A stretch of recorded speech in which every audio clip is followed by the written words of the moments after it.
Right then, guys, a little bit of overwintering chilli pruning today. Yeah, get some of the old, I thought I took all the old fruits off actually, but there's loads. See, that's going to be too long and straggly, so we get them a bit like pruning a soft fruit bush, really.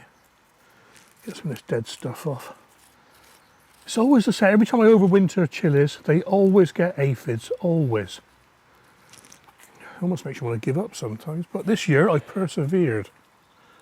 And I got about, I think it's 6, 5 or 6 anyway. Well, I've done a couple. Let's open up a little bit. That's a nice bit of fresh growth there. Because you can't see what I'm doing, because you're the other side of the camera, aren't you? That's crossing over the centre of the plant. I don't want that. Yeah, so I'm waffling to myself as usual. But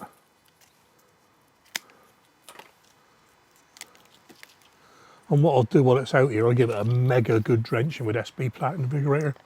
When it's indoors on the, this is in the Letpot MP1 hydroponics grow system thingy, under light.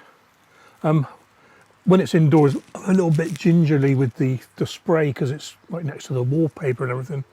So now and again I drag it all out like this and give it a good chopping back.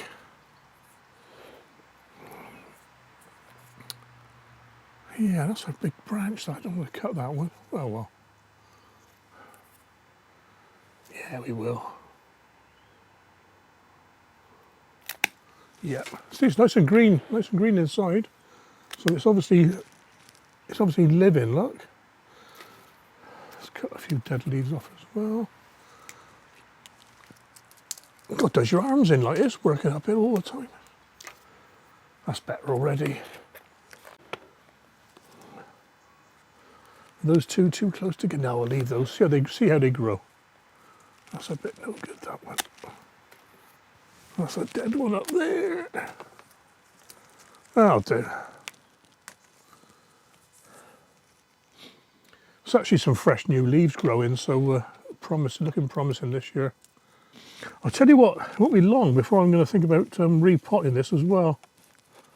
The roots are okay, but they're doing very well actually. But I want to get it into a bigger pot, I think, and get some new in the growing system. I'm fancying doing herbs in there this year, to tell you the truth. That's better. Do I need that top one? That's a nice one growing next. Yes, get rid of that one. I think that'll do, yeah. Right, I'll give that a good dose in and I'll catch you later. A couple more to do today. Might as well do it while it's decent weather.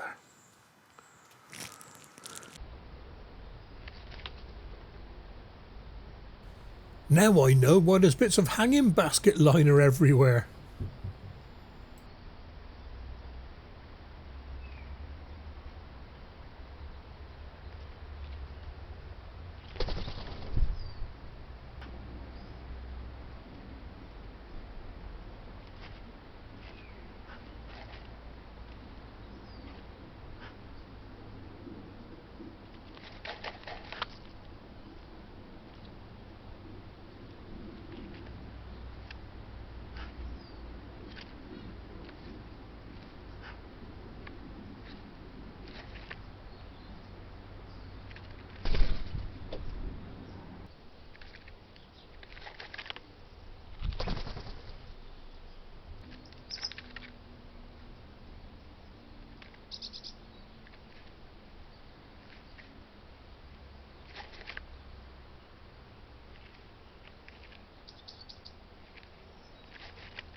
Alright guys, just before I kick off today doing something else, I want to show you these sweet peas that Nia sent me. The ones on the left in the green cell 20 cell tray, and the ones in the Germie trainer. Well, look at the difference. I mean, they were all sown on the same day, same compost, same watering, same light conditions, but those ones, they're like, I don't know, 50 mil higher, 40 mil higher. Crazy, absolutely crazy. Well, yeah, I gotta say that's a double thumbs up for those Germie trainers. Brilliant. Right, one of the things I'm going to do, is why I mention it, is I'm going to start potting some of these on today. Not quite sure what to use yet. I'm still scratching my head, so to speak. Right, I mean, that's... I can't begin to... I mean, the tops of the pots are the same level, look. Isn't that weird? Just how the growing container can make that much difference. Cool. Alright guys, I'm here somewhere. Here we are. Yeah, relegated to the greenhouse again. It's a little bit... It's okay outside, believe it or not. It's about 13 degrees. So, the chillies are missing. They're having a day out.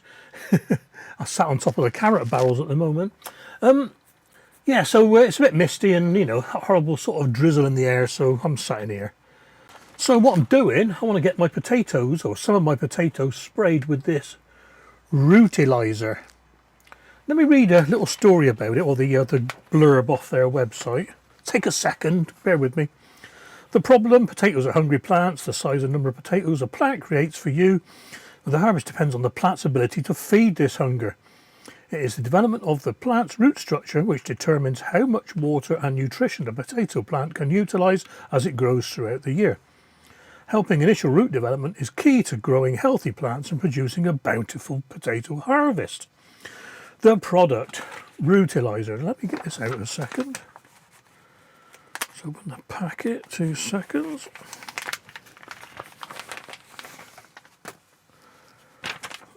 There we are. Like a little deodorant sprayer.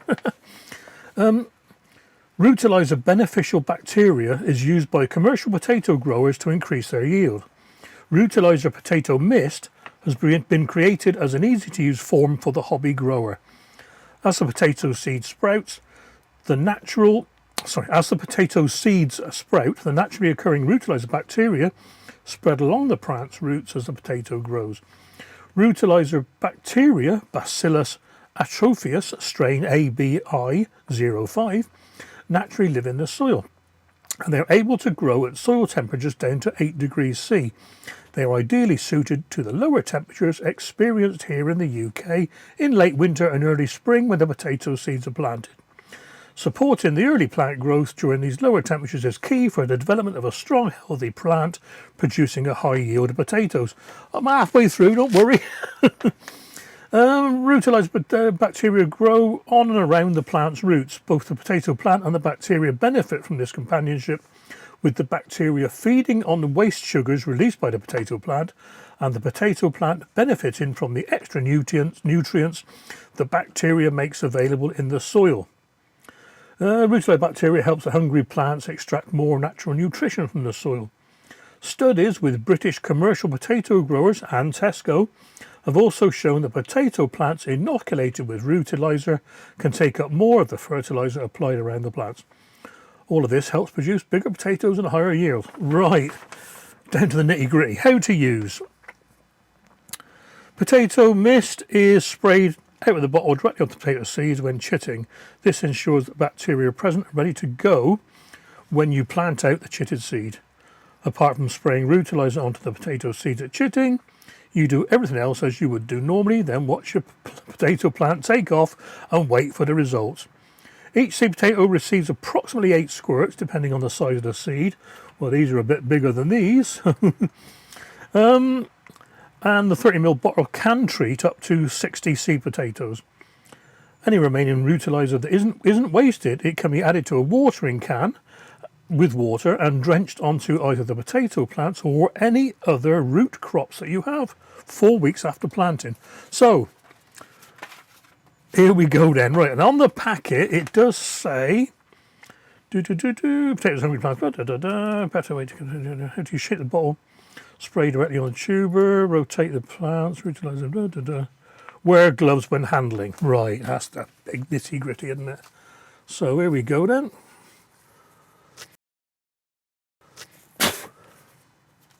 I've seen him do that on Casualty.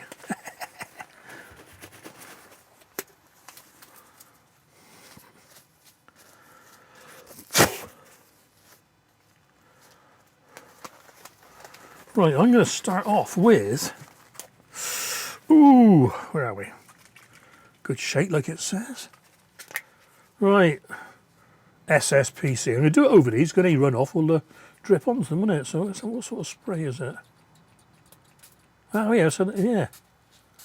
4, 5, 7. That'll do, yeah. See what I mean? So we've got to run off on that one, let's see. And these are here are Kestrel, 4 Kestrel. What I'm doing is I'm doing 4 of each of my earlies, and I'm going to compare them when I plant them.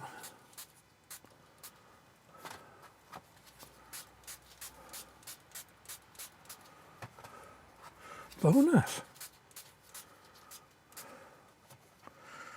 There we go then.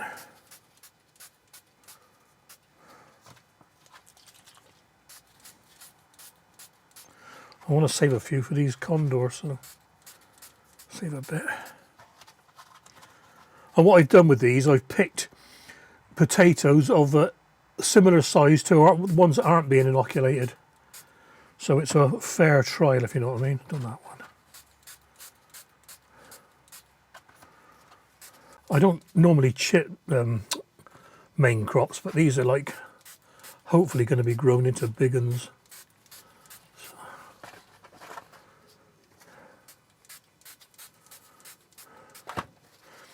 These are the best of the ones I've got in the that were in the fridge upstairs all over winter, late autumn, winter. Oh, that's only about half gone, you know. That's good.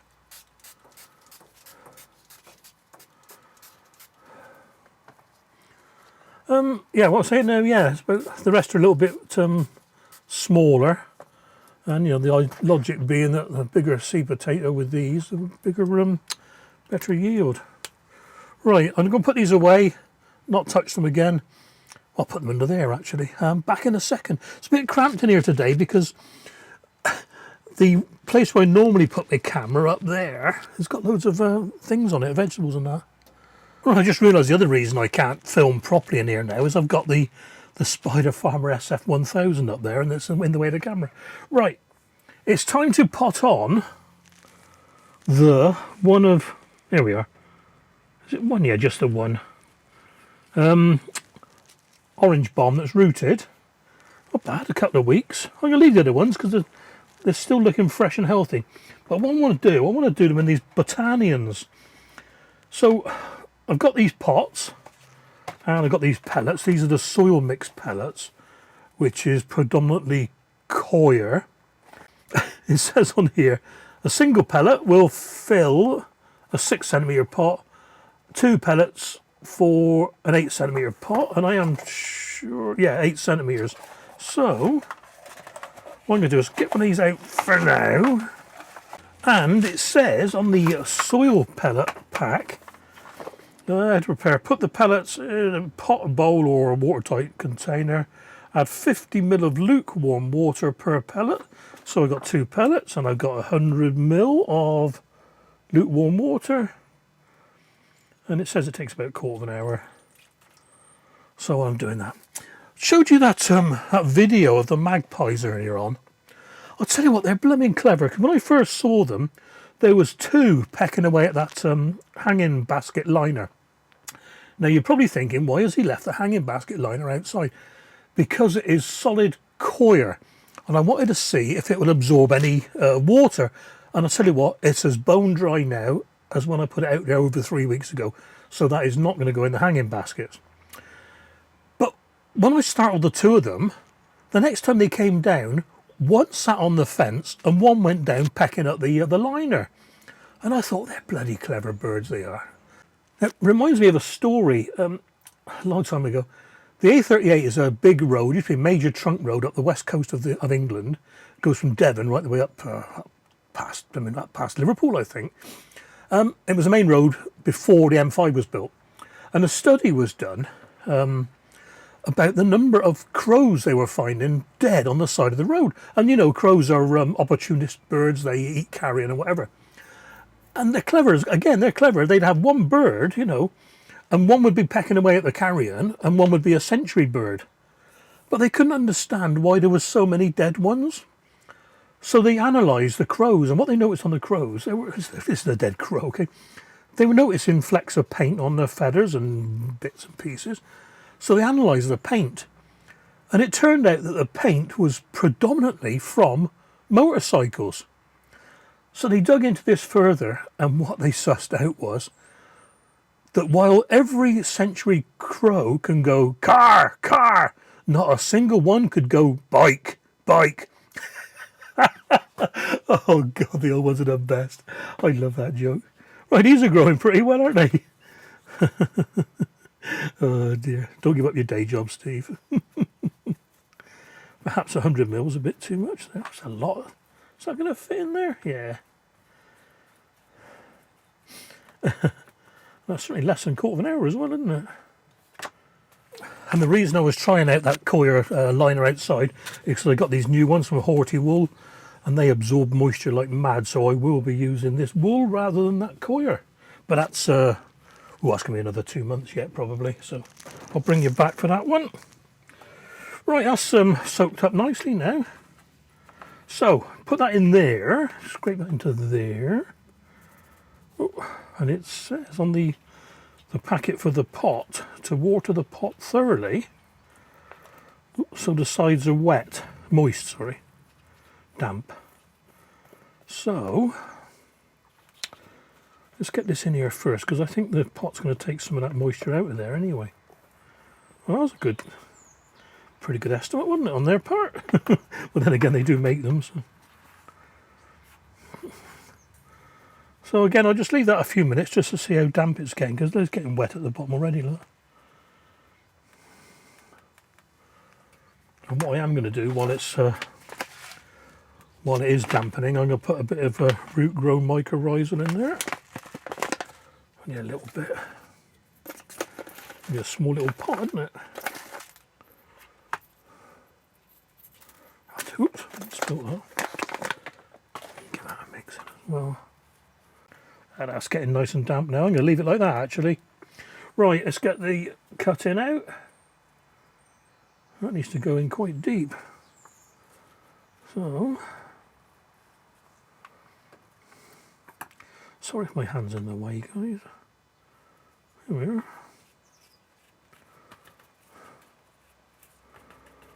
And what I'm doing, I'll put that back in there a second and give it a little drink of my greenhouse temperature water, just to get it a bit, get the roots in contact properly, not too much. Well, there we are. There we are. It's coming at the bottom now. Look. Okay. Leave that to one side. I've got loads more to do today. Right. I showed you the sweet peas earlier. It says pinch them out between the was it 100 and 200 mil, about 4 to 8 inches. Well, that's 4 inches. I'm not going to pinch out just yet because there's only 1 or 2 true leaves. So I'll let them get a bit bigger, then I'll pinch them out. Right, I'll bring you back when I've done this one, guys. Need to get all the compost sorted out yet and everything. So. Okay, now so all I'm doing is taking these apart and putting each one into a, can you see over the back there, isn't it? Yeah. Into a deep root trainer for now. And I'll go around in a minute and top them all up. It's quite easy, this.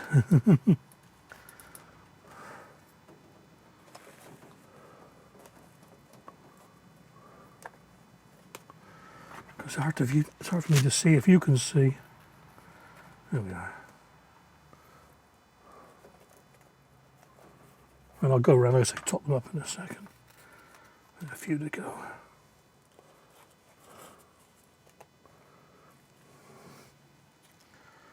Give these a good washing and plant something else.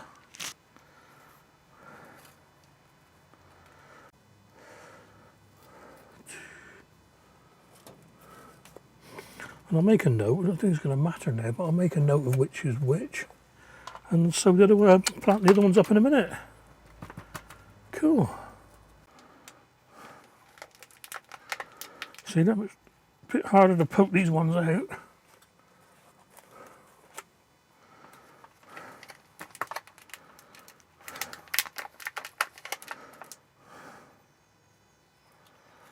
Come in. And there they are, all the sweet peas done in the Hacksnicks deep root trainers. Just having a water before they go back in the greenhouse. Look after yourselves, guys, and I will catch you on the next video.